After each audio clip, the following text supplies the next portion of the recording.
people who are discriminatory, who hate people for their race or for their religion or for their gender or for their choices and who they want to have a relationship with without having any explanation as to why, no valid reason, just but to hate, they learned it.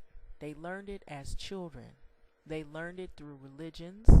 They learned it through being segregated, not having enough exposure to other cultures. And so people who hate black people, people of color and minorities and people who are marginalized, usually they learn this hate. And as black culture begins to become more conscious and aware of who they are as people, if people feel insecure about you having pride in who you are as a black person, and they don't like it, they don't want to hear anything about black culture, read anything about it, see anything about it, it's racist. Black people usually don't learn about their culture in school, in regular public school. They only learn about Martin Luther King, maybe, and not even that. If you're not careful, the newspapers will have you hating the people who are being oppressed and loving the people who are doing all of the oppressing. That was Malcolm X. This is a picture of Malcolm X and Maya Angelou. Maya Angelou was a poet. Malcolm X was a Muslim leader in the Nation of Islam. There are many beautiful quotes from these individuals who are no longer with us, but they paved the way for a consciousness, black consciousness. Black people have been through many struggles and they have come a long ways. They've gone through marches, they've gone through many protests, many demonstrations, many different trials, tribulations. They have gone through Jim Crow. They've gone through many periods in time. So we are akin and we are full aware of what hatred and racism is in America. So it is nothing short of what we've been in the past a victim to and have experienced forcefully against our will, being brought over to a foreign land and having to assimilate with another culture that isn't of our own. Not knowing your language, not knowing your tribal histories, not knowing who your people are, but having to assimilate and having to lift yourself up and build a new culture. And then being prideful that you had achieved a culture in America, in a foreign place that is now your own because you had been forced on that land.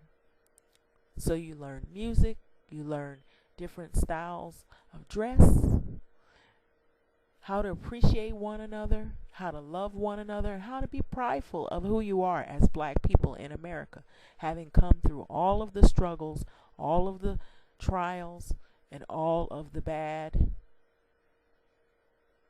to embrace the good of your culture. And so black people have a way of expressing themselves through music, through art, whether it be jazz, whether it be blues, whether it be hip-hop, whether it be reggae, whether it be alternative, contemporary, rock music. We're very creative, very artful and artsy and creative and beautiful people in our own right. But a lot has been done to destroy the black culture as it is, as it was. A lot has been done to hide who we are as people, to make us feel insecure, to make us hate ourselves, to make us hate one another. And anything that looks like us, that is like us, that talks like us, walk like us, anything that supports our movements, our causes, anything that is symbolism of black culture has been attacked on every level. The black males, the black females, the black children, through media, through newspaper, and we know where all of this is coming from. And it has gone on for many, many years and decades, even before. So we have museums, art museums, where we can appreciate our culture and be happy that we've come such a long way. But we have a lot more to go in life. A long, long way that needs to still be paved to appreciate who we really are. And a lot of us have been oppressed in black culture. Black women, black children. If we knew who we really were and where we really came from and what we're really, really, really about, we wouldn't hurt each other. We wouldn't tear each other down. We wouldn't kill each other. We wouldn't kill our children with not teaching them how to be happy with being who you are, how to accept yourself, how to love yourself, how to bring yourself into the reality and consciousness to know that you are more than just what some person who doesn't know anything about your culture and doesn't want to know anything about your culture and refuses to learn about your arts, your music, your style of dress, your foods, black love, relationships that are healthy, marriages, being prideful about your hair, being prideful about the clothes that you wear, the music that you sing, the dances you dance, the times that you're happy, the times that you have come through a lot of struggle. And that is the problem with black society. A lot of people are out of touch with who they are as people in general. And that is the reason why it is so easy for people to get online and spew all types of hate. We don't just have to worry about other cultures that spew hate towards black culture. No. We have to worry about ourselves. We have to worry about other people who look like us, who have self-hate because they don't know who they really are. We come from different countries. We make different foods. Other cultures who know that we're happy about ourselves will appreciate us. Those who read, those who are astute, those who are fluent and would like to learn about different cultures other than their own will learn about black culture if we are happy with ourselves inside of our own skin. And a lot of the hate sometimes is self-inflicted hate. Hate for ourselves. If we knew that we do have rich families, we do have good relationships, we do have good people in the black culture. Everybody is not marred, is not scarred with all of what is being said, all the rhetoric that is put in newspapers and media. Remember where this media is coming from. A lot of this media is not positive, and it was not meant for the succeeding of black people of color and black people as a whole. We don't even know, some of us don't even know that there were black superheroes that were cartoons.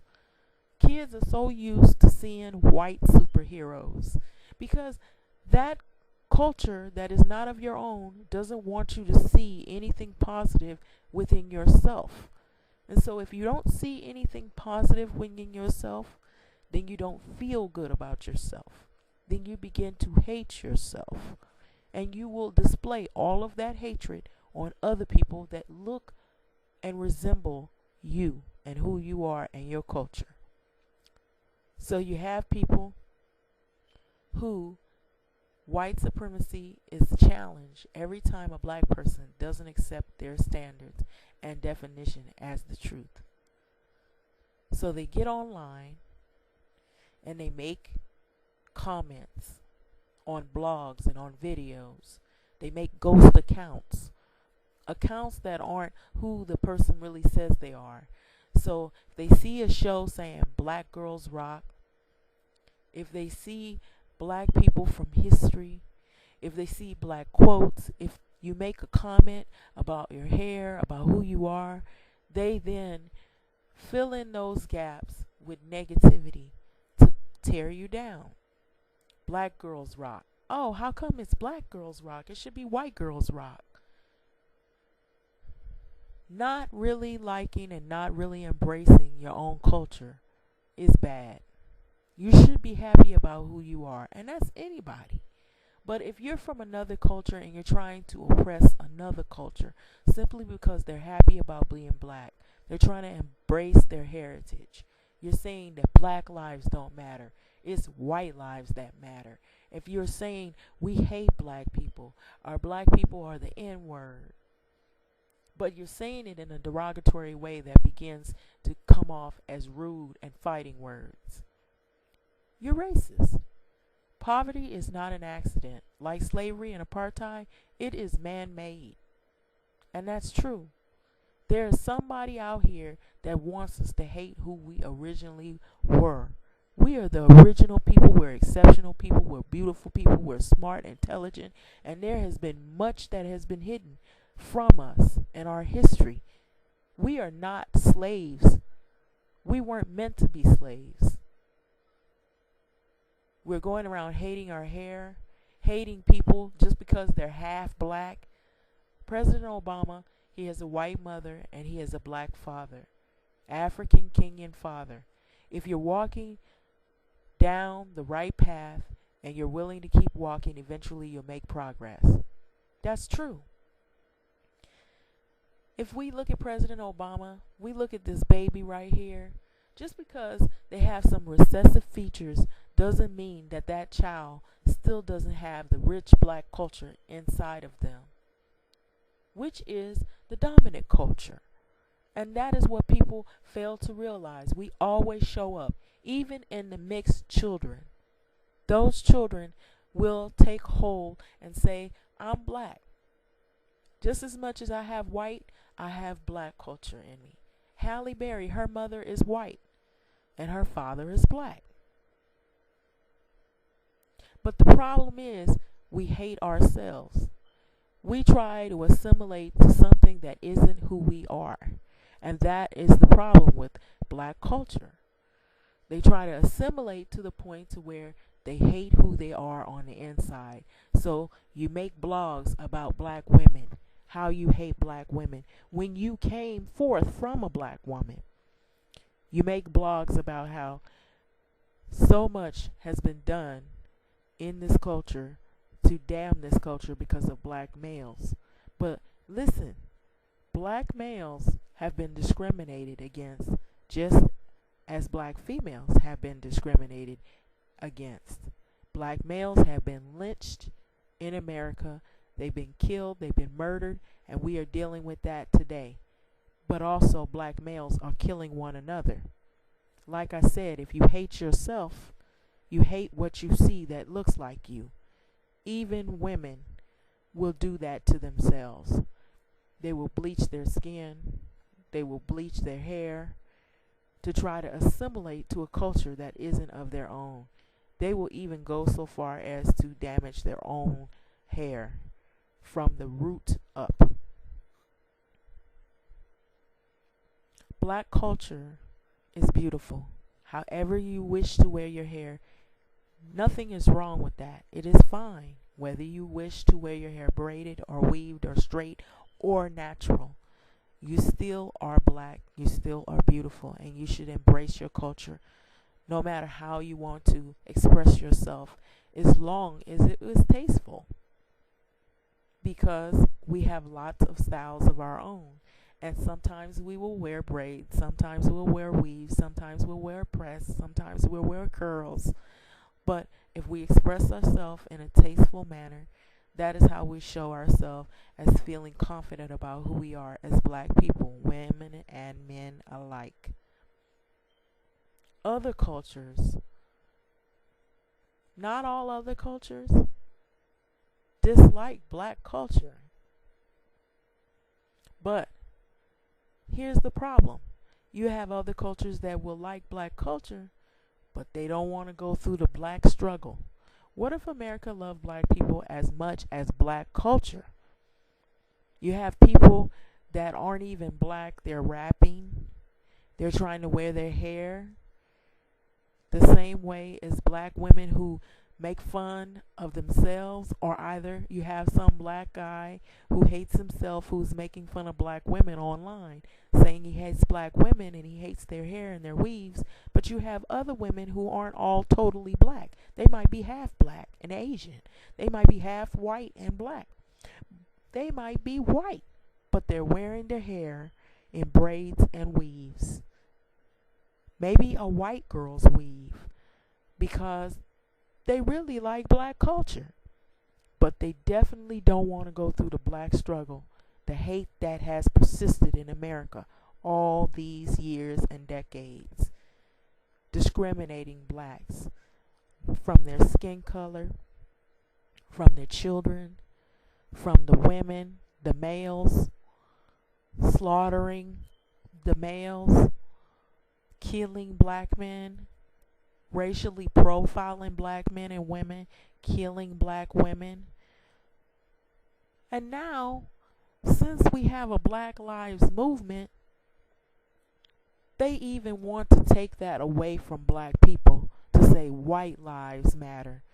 Black lives matter because black lives are getting killed on the daily. We know that all lives are important, but black lives are being killed. So white people who are racist want to coin themselves as being victims when they are the ones doing the victimizing, the ones who are doing it, that is. So you even have people who are white that are making ghost accounts and getting online threatening black people. They go to black websites, black blogs, Black Lives Matter blogs, and they comment and they say hateful, mean, racial slurs. They go to other sites that they have a disagreement with, or a racial or a bias disagreement with. They use verbal, homophobic, racist, exclusionary threats, sexism. They cyberbully, they spread rumors, and they even threaten you physically. So we may not have the white sheets in some cities, but we do have people online that threaten people of color and marginalize, make you feel like they're coming to get you. They're coming to kill you. They're coming to slaughter you and your family. And they like to see black men getting arrested and being roughed up by the police. They're used to seeing that. We have TV shows that air on the regular showing black people being murdered and harassed by police. So black people have the Black Lives Movement because they want to know, am I next? Am I next because I'm a black person in America and I see my black brothers and sisters being slaughtered, being killed, being gunned down, being shot down, and their murderers get to walk free because there's a white judge that he's a former Klans member and he lets them off. So we create this Black Lives Matter movement, but you're going to take it a step further and get other black people who hate themselves to condemn Black Lives Matter, to condemn the protests, to say that it's a terrorist group, when you're not really thinking that not all white people and not all people who aren't black feel that way. There are other people who are brown, who are white, who are from different cultures and different cities and states, who understand it, who understand why there's a Black Lives Matter movement. And they may not even be all black themselves, but they support that movement. Anything having to do with black people and black culture, anything having to do with brown people and brown culture is always demonized by a hardcore white supremacist culture of terrorists, American terrorists. We want to know who's next. We have a lot of things happening here in America. Lead poisoning to black low-income neighborhoods, poverty, poor policing, poor schools, poor education, unequal pay, unfair opportunities. And it's not just happening just to blacks, but we realize what it is because we're used to seeing this. It's nothing new to us. We want to know, are we next? How many marches and how many more protests? And now, 2016, we have Donald Trump. What next?